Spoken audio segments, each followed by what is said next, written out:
कृष्ण के व्यक्तित्व में आज के युग के लिए क्या क्या विशेषताएं हैं और उनके व्यक्तित्व का क्या महत्व हो सकता है आज, उस पर थोड़ा बता।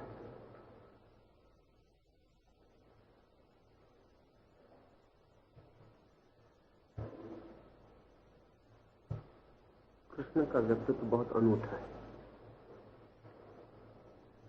अनूठेपन की पहली बात तो यह है कि कृष्ण हुए तो अतीत में, लेकिन हैं भविष्य के।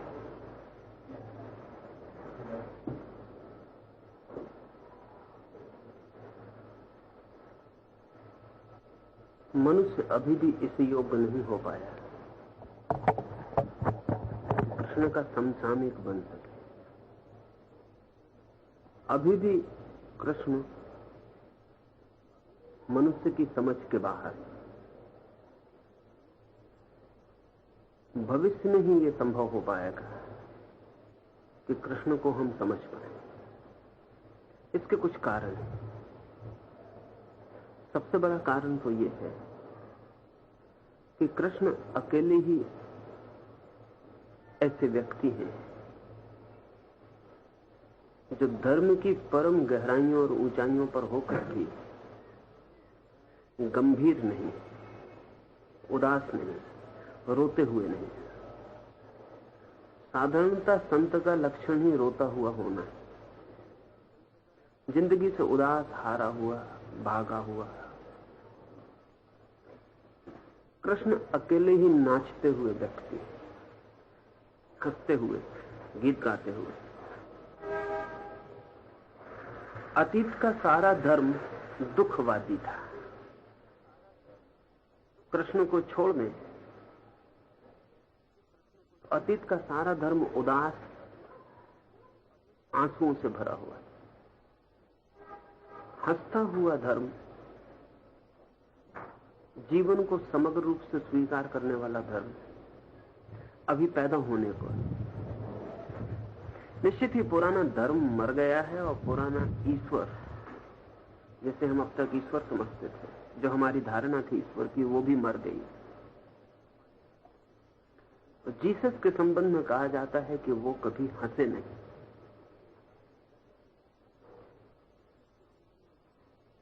शायद जीसस का ये उदास व्यक्तित्व और सूली पर लटका हुआ उनका शरीर ही हम दुखी चित्त लोगों को बहुत आकर्षण का कारण बन गए। महावीर या बुद्ध बहुत गहरे अर्थों में इस जीवन के विरोधी हैं। कोई और जीवन है परलोक में, कोई मोक्ष है, उसके पक्षपाती। समस्त धर्मों ने दो हिस्से कर रखे थे जीवन के, एक वो जो स्वीकार योग्य है और एक वो जो इंकार के योग्य है। कृष्ण अकेले हैं जो समग्र जीवन को पूरा ही स्वीकार करते थे। जीवन की समग्रता की स्वीकृति उनके व्यक्तित्व में फलित हुई। इसलिए इस देश ने और सभी अवतारों को आंशिक अवतार कहा है, कृष्ण को पूर्ण अवतार कहा है। राम भी अंश ही है परमात्मा के, लेकिन कृष्ण पूरे ही परमात्मा है। और ये कहने का, ये सोचने का, ऐसा समझने का कारण है, और वो कारण ये है कि कृष्ण ने सभी कुछ आत्मसात कर लिया। अलबत्त सविचर ने भारतीय धर्म की आलोचना में एक बड़ी कीमत की बात कही, और वो ये कि भारत का धर्म जीवन निषेधक, लाइफ नेगेटिव है। ये बात बहुत दूर तक सच है यदि कृष्ण को बुला दिया जाए, और यदि कृष्ण को भी विचार में लिया जाए तो ये बात एकदम ही गलत हो जाती। और सविजर यदि कृष्ण को समझते तो ऐसी बात न कह पाते। लेकिन कृष्ण की कोई व्यापक छाया भी हमारे चित्त पर नहीं पड़ी। वे अकेले दुख के एक महासागर में नाचते हुए एक छोटे से द्वीप, या ऐसा हम समझें कि उदास और निषेध और दमन और निंदा के बड़े मरुस्थल में एक बहुत छोटे से नाचते हुए मरुद्यान है। वो हमारे पूरे जीवन की धारा को नहीं प्रभावित कर पाए। हम ही इस योग्य न थे, हम उन्हें आत्मसात न कर पाए। मनुष्य का मन अब तक तोड़कर सोचता रहा, द्वंद्व करके सोचता रहा। शरीर को इंकार करना है, आत्मा को स्वीकार करना है, तो आत्मा और शरीर को लड़ा देना है। परलोक को स्वीकार करना है, इहलोक को इंकार करना है, तो इहलोक और परलोक को लड़ा देना है। स्वभावतः यदि हम शरीर का इंकार करेंगे तो जीवन उदास हो जाए, क्योंकि जीवन के सारे रस स्रोत और सारा स्वास्थ्य और जीवन का सारा संगीत और सारी संवेदनाएं शरीर से आ रही। शरीर को जो धर्म इंकार कर देगा वो पीत वर्ण हो जाए, रक्त शून्य हो जाए, उस पर से लालिक हो जाए,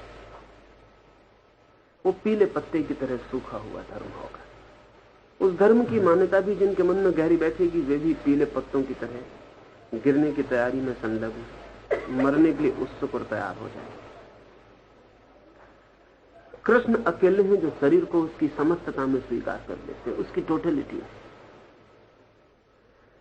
ये एक आयाम में नहीं, सभी आयाम में सच है। शायद कृष्ण को छोड़कर और पूरे मनुष्यता के इतिहास में जरूरतर एक दूसरा आदमी है जिसके बाबत यह कहा जाता है कि वो जन्म लेते से हंसा है। सभी बच्चे रोते हैं, एक बच्चा सिर्फ मनुष्य जाति के इतिहास में जन्म लेकर हंसा है। ये सूचक है इस बात का कभी हंसती हुई मनुष्यता पैदा नहीं हो पाएगी। और कृष्ण तो हंसती हुई मनुष्यता को ही स्वीकार हो सकते, इसलिए कृष्ण का बहुत भविष्य है। फिर फ्रायड पूर्व धर्म की जो दुनिया थी वो फ्रायड पश्चात नहीं हो सकती। एक बड़ी क्रांति घटित हो गई और एक बड़ी दरार पड़ गई है मनुष्य की चेतना में। हम जहां थे फ्रायड के पहले, अब हम वहीं कभी भी नहीं हो सकेंगे। एक नया शिखर छू लिया गया और एक नई समझ पैदा हो गई। वो समझ लेनी चाहिए। पुराना धर्म सिखाता था आदमी को दमन और सप्रेशन। काम है, क्रोध है, लोभ है, मोह है, सभी को दबाना है और नष्ट कर देना है, और तभी आत्मा उपलब्ध होगी और तभी परमात्मा उपलब्ध होगा। ये लड़ाई बहुत लंबी चली। इस लड़ाई के हजारों साल के इतिहास में भी मुश्किल से 10-5 लोग हैं जिनको हम कह पाएं कि उन्होंने परमात्मा को पा लिया। एक अर्थ में ये लड़ाई सफल नहीं हुई, क्योंकि अरबों खरबों लोग बिना परमात्मा को पाए मरे। जरूर कहीं कोई बुनियादी भूल। ये ऐसा ही है जैसे कि कोई माली 50,000 पौधे लगाए और एक पौधे में फूल आ जाए, और फिर भी हम उस माली के शास्त्र को मानते चले जाएं और हम कहें कि देखो एक पौधे में फूल आए, और हम इस बात की ख्याल ही भूल जाएं कि 50 करोड़ पौधों में अगर एक पौधे में फूल आते हैं तो ये माली की वजह से ना आए होंगे, ये माली से किसी तरह बच गया होगा पौधा, इसलिए आ गए। क्योंकि माली का प्रमाण तो बाकी 50 करोड़ पौधे हैं जिनमें फूल नहीं आते, पत्ते नहीं लगते, सूखे ठूंठ रह जाते। तो एक बुद्ध, एक महावीर, एक क्राइस्ट अगर परमात्मा को उपलब्ध हो जाते द्वंद्वग्रस्त धर्मों के बावजूद भी, तो ये कोई धर्मों की सफलता का प्रमाण नहीं। धर्मों की सफलता का प्रमाण तो तब होगा, माली तो तब सफल समझा जाएगा जब 50 करोड़ पौधों में फूल लगे और एक में ना लग पाए तो क्षमाई होगी। कहा जा सकेगा कि ये पौधे की गलती होगी, इसमें माली की गलती नहीं हो सकती। पौधा बच गया होगा माली से, इसलिए सूख गया है, इसलिए फल नहीं आ सकता। फ्रायड के साथ ही एक नई चेतना का जन्म हुआ, और वो ये कि दमन गलत है, और दमन मनुष्य को आत्महिंसा में डाल देता है। आदमी अपने से ही लड़ने लगे तो सिर्फ नष्ट हो सकता है।